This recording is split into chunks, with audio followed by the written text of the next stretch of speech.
Como funciona uma estação de tratamento de esgoto?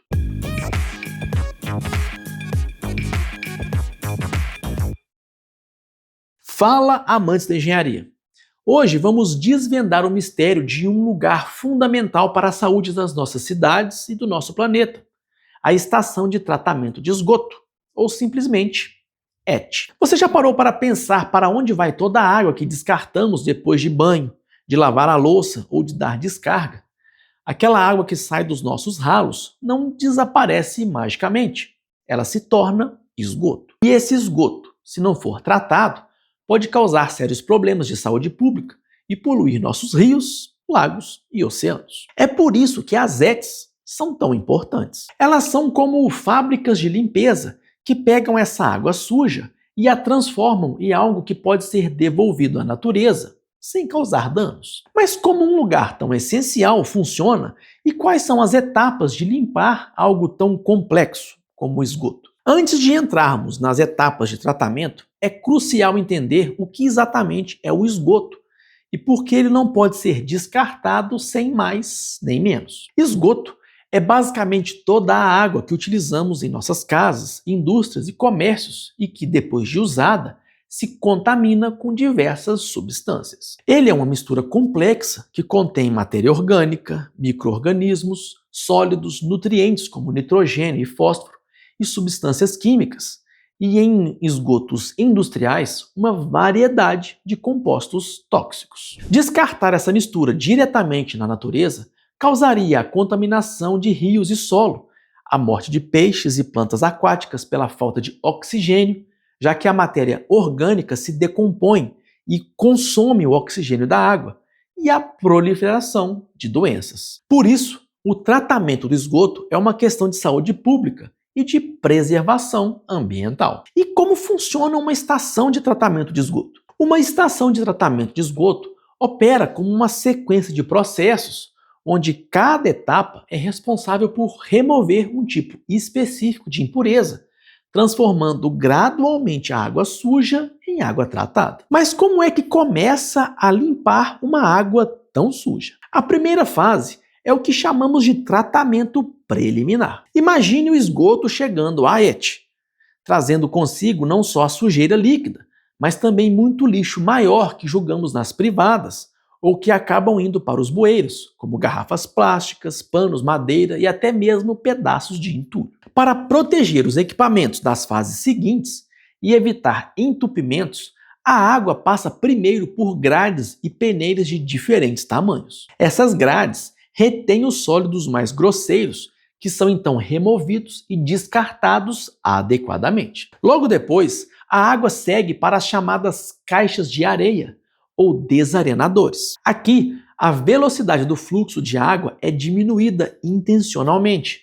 Com a água mais calma, partículas mais pesadas, como areia, terra e cascalho, conseguem se depositar no fundo. Esses materiais abrasivos, se não forem removidos, podem desgastar as bombas e tubulações da ET. Com a maior parte dos sólidos grandes e da areia removida, a água entra na fase de tratamento primário. Nessa etapa, o objetivo é remover as partículas sólidas menores que ainda estão em suspensão e também parte da matéria orgânica que não se dissolveu na água. A água é direcionada para grandes tanques circulares ou retangulares, conhecidos como decantadores primários. Nesses tanques, o princípio é simples.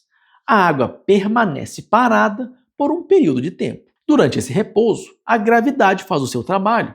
As partículas em suspensão e a matéria orgânica mais densa começam a afundar lentamente, formando uma camada de lodo no fundo do tanque. Esse lodo é periodicamente raspado e removido para tratamento posterior. A água que sai da superfície desses tanques já está bem mais clara, embora ainda não esteja limpa o suficiente para ser devolvida à natureza ou para ser reutilizada. Ela já eliminou cerca de 25 a 50% da matéria orgânica presente e até 70% dos sólidos suspensos. E o que não assenta no fundo? Aquela sujeira mais fininha, invisível e dissolvida. Aqui é onde a biologia entra em ação de uma forma espetacular. O tratamento secundário é a fase mais importante para remover a matéria orgânica dissolvida, que os processos físicos não conseguiram pegar. E quem faz a maior parte desse trabalho são milhões de micro-organismos, como bactérias e protozoários, que já vivem naturalmente no esgoto. A água do tratamento primário é direcionada para grandes tanques de aeração. Nesses tanques, bombas potentes injetam ar constantemente na água, fornecendo oxigênio. Com a presença de oxigênio, os micro-organismos benéficos que precisam de oxigênio para sobreviver se multiplicam rapidamente e começam a se alimentar da matéria orgânica dissolvida no esgoto. Eles a convertem em dióxido de carbono, água e mais biomassa, ou seja, mais micro-organismos. Esse processo é conhecido como tratamento biológico e o tipo mais comum é o de lodo ativado. Após essa digestão da matéria orgânica, a mistura de água e micro-organismos, agora em grande quantidade, formando um lodo ativado, segue para outro conjunto de tanques, os decantadores secundários. Neles, novamente, a água fica em repouso e o lodo ativado, agora mais denso, por ter sido engordado com a matéria orgânica, se assenta no fundo. Uma parte desse lodo é recirculada de volta para os tanques de aeração para continuar o processo e o restante é enviado para o tratamento do lodo. A água que transborda desses decantadores secundários já está significativamente mais limpa, transparente e com maior parte da matéria orgânica removida. Mas e para ter certeza de que a água está realmente limpa para o ambiente? Em algumas ETs, especialmente aquelas que precisam atender a padrões de descartes mais rigorosos ou que estão localizadas perto de corpos d'água sensíveis, existe uma etapa adicional, chamada de tratamento terciário. Essa fase visa remover impurezas específicas que podem ter passado pelas etapas anteriores, como nutrientes, nitrogênio e fósforo, que podem causar a proliferação excessiva de algas em rios e lagos, e até alguns resíduos de medicamentos. O tratamento terciário pode envolver diferentes tecnologias, como filtração avançada, passando a água por filtros de areia ou carvão ativado, processos químicos de remoção de nutrientes ou até mesmo membranas. O objetivo é refinar ainda mais a qualidade da água antes de seu descarte ou reuso. E para ter certeza que não sobrou nada indesejado antes de devolver a água para a natureza, a etapa final da maioria das ETs é a desinfecção. Mesmo após todas as fases anteriores, pode haver alguns micro-organismos patogênicos que sobreviveram. Para eliminá-los e garantir que a água devolvida ao ambiente seja segura, são utilizados métodos de desinfecção. Os métodos mais comuns incluem a cloração, que é a adição de cloro que mata bactérias e vírus, e a exposição à luz ultravioleta, que danifica o DNA dos micro-organismos, impedindo-os de se reproduzir e causando doenças. Após a desinfecção, a água tratada está pronta para ser devolvida ao rio, lago ou oceano de origem, sem representar risco para a fauna, flora e a saúde humana. Mas e toda aquela sujeira que foi retirada?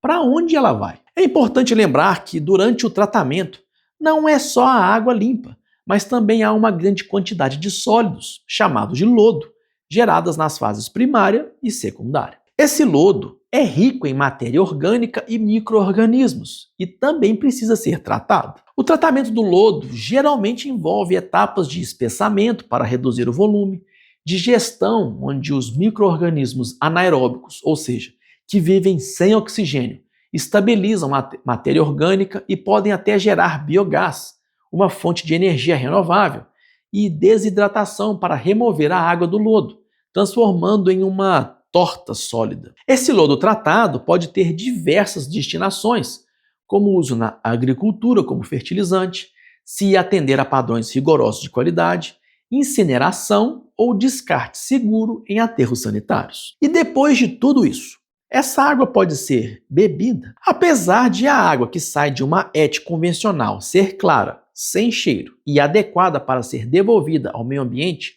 ela não é própria para o consumo humano direto. Isso porque, mesmo após todas as etapas de tratamento, ela ainda pode conter micro-organismos mais resistentes, sais minerais dissolvidos e traços de poluentes que não são completamente removidos nesses processos, como resíduos de medicamentos ou pesticidas em concentrações muito baixas. Os padrões de qualidade para descarte em rios são diferentes e menos rigorosos que os padrões de potabilidade para o consumo humano. Para ser considerada potável, a água precisaria passar por tratamentos ainda mais avançados e rigorosos, com tecnologias específicas de purificação que vão além do que é feito em uma ET convencional. Mas isso pode ser assunto para um outro vídeo. Se você chegou até aqui e gostou do vídeo, aproveita para se inscrever se não for inscrito, deixe seu like e ative o sininho das notificações. E se achar nosso conteúdo interessante, considere se tornar membro para nos ajudar a continuar produzindo conteúdo aqui na plataforma e ser lembrado em nossos vídeos. E se você está curioso para saber mais sobre os cursos que recomendamos, acesse o QR Code aqui do lado ou o link na descrição do vídeo para ter acesso a várias oportunidades de se desenvolver em várias habilidades que vão fazer um diferencial em sua carreira. E aí, sabia como funcionava uma ET? Tinha noção das etapas necessárias para limpar esgoto? Deixa aqui nos comentários que eu quero saber. Aqui do lado tem duas opções de vídeos interessantes que você precisa assistir para expandir seu conhecimento e explorar sua curiosidade. E se você quiser contribuir com a gente, deixe seu like, se inscreva no canal, ative o sininho e considere se tornar membro do canal. É isso aí, amantes da engenharia. Um grande abraço e te vejo no próximo vídeo.